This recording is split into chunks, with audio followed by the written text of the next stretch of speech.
Alright guys, here we go. Got the Croil to spray on there and on there. Hopefully I don't have to cut, because that is not going to be an easy cut.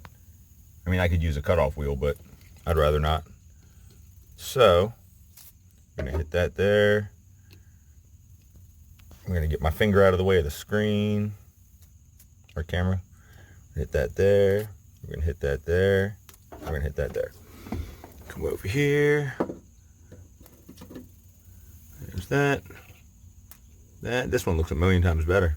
And this is the side that leaks.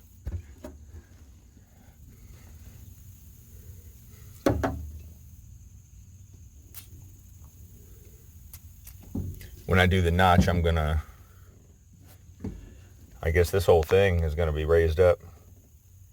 So essentially it's gonna come from here straight back on top of the notch, just like straight back, and then drop down pretty much at the same spot, which is going to be okay. So what I may do is just make a wall straight up to the speakers and not even worry about it, and then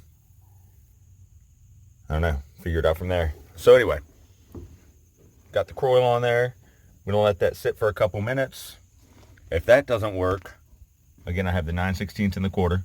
If that doesn't work, I'm busting out the Burnzo-Matic,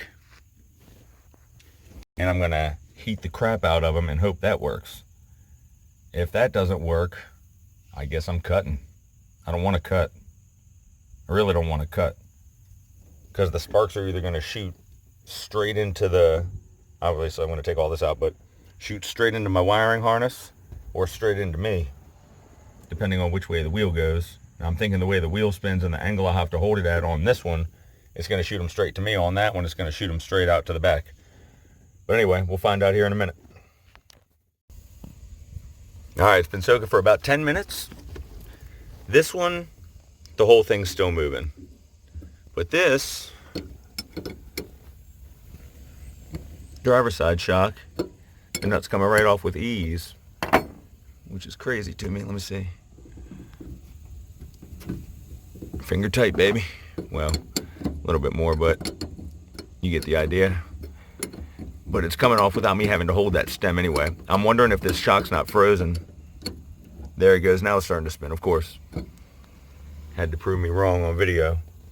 All right, I'm going to go ahead and work on getting these off, and I'll be right back. So if you guys use anything except Croil on rusted nuts and bolts, you're crazy. Because, of course, I got the camera right in my face, right where I need to have the wrench, but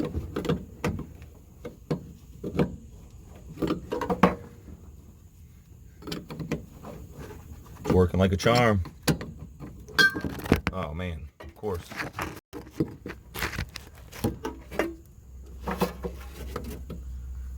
Hopefully it gets the hopefully the other end comes off as easily. That's why I didn't want to cut these, just in case, because the other end is nasty looking, man.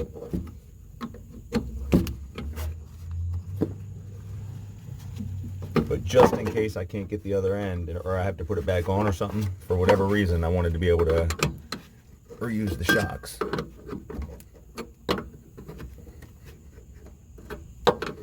My camera placement is horrible for this.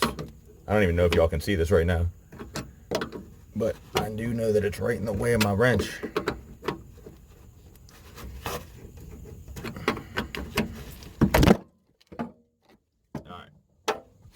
This isn't working. I'll be back. This passenger side's not working with me. I tried the torch, didn't work.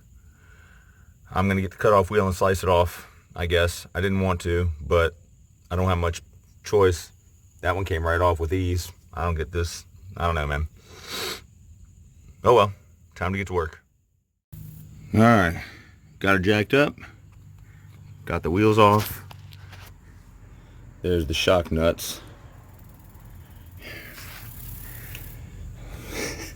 We'll see how it goes, man. I don't know how it's gonna go. We're gonna find out. There's the old shocks. Well, no point in sitting here thinking about it. Let's get to work. Alright, the ratchet wasn't working. Had to break out old trusty. It's a 19 millimeter on that bottom shock bolt down there. So we're gonna see how it goes. Be back with you in a sec. Well, it got the nut off and snapped the thing, the stud. I don't know what this looks like on the back half. Man, that's unbelievable. I guess I need to go buy a bolt and get this drilled out, I suppose. I have no other choice, right? Time to get to work. So this side came off super easy. I just hit it with the impact, but I went forward and then backwards and forward, backwards, over and over. Shock popped right off. It actually still feels okay. Came off. Where's it at? There, the threads came off nice and easy. Now the shocks did come with these right here. So the other plate I have to drill to, looks like a 1/2 inch, and should be good to go. And it has the top hardware here, obviously. And there's the shock. I don't know if I should put the bottom in first and then the top, or vice versa. Probably the bottom first and then let it extend up into the top. So that's what I'm going to do right now. Alright, got that nut back on. Now the length of the shock with the tie on it is, it goes right up into the hole. So it's actually perfect. See if I can get a good angle here. There you go. Stem goes right up into the hole. Oh, no way. You know what I did? I'm gonna have to drop the axle. I forgot to put the things on. And I don't want to try and pop this back up. Well, maybe I will. Let me see how easy it is. Alright. There's the top. Throw this down here. You gotta make sure that's centered up in the hole. This little lip right there. Like that. Put that there. Then this bad boy goes on here. And the torque is something super light, like 17 pounds or something. I don't know how much it is exactly, but I'm just gonna go until I feel like it's good.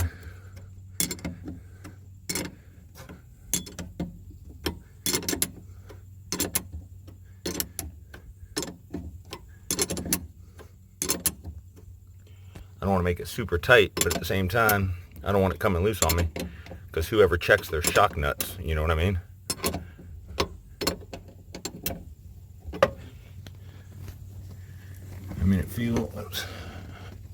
I think that's pretty good. Give it a couple more just to be on the safe side. Yeah, it's starting to get a little tight now.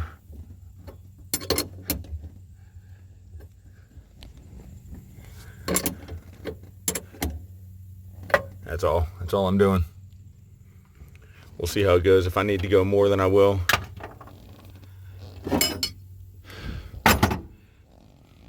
So that's that. Now to get that other plate drilled out. I don't know if I'm going to be able to do it myself. I'm going to cut it flush and center punch it for sure, but I don't know if I'm going to be able to make it happen. So we're about to find out. And there we have it. Drilled out. This thing's going to go in like so. Shock goes there. Now I wish I would have taken the other bracket off and done this to both of them, because now it's going to make changing the shock a million times easier. But anyway, I'm going to cut it down so that I'm going to cut like that much off of it. It's just got to be flush or a little bit more, and then it's good to go. So that's how I'm going to do her. And there we go. New shock. I actually didn't have to cut that at all. It's not touching. So that worked out pretty well. But now I have to cut this stupid blue thing. I don't know what they made these out of, but I had to get out the tin snips because the razor blade wouldn't cut through it. So here we go. And once again, center that up. Get this bushing on. Get this plate on. Get this nut on.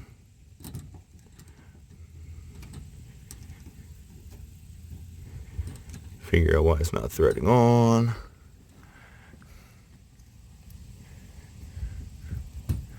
Alright, come on. Don't treat me this way. Well, I'll get it. I'm not too concerned about it. Alright, 2 hands. And voila, we have new shocks. Took a little longer than it should have. 10 minutes driving each way to get to the vise to hold the drill, or to hold the metal so I could drill it. Could not do it by hand. I tried. Wasn't working. So there we go. Anyway, new shock's done. Next project, PCV valve. Hopefully it works. If it doesn't work, the draft tube will be put back on. But we shall see soon.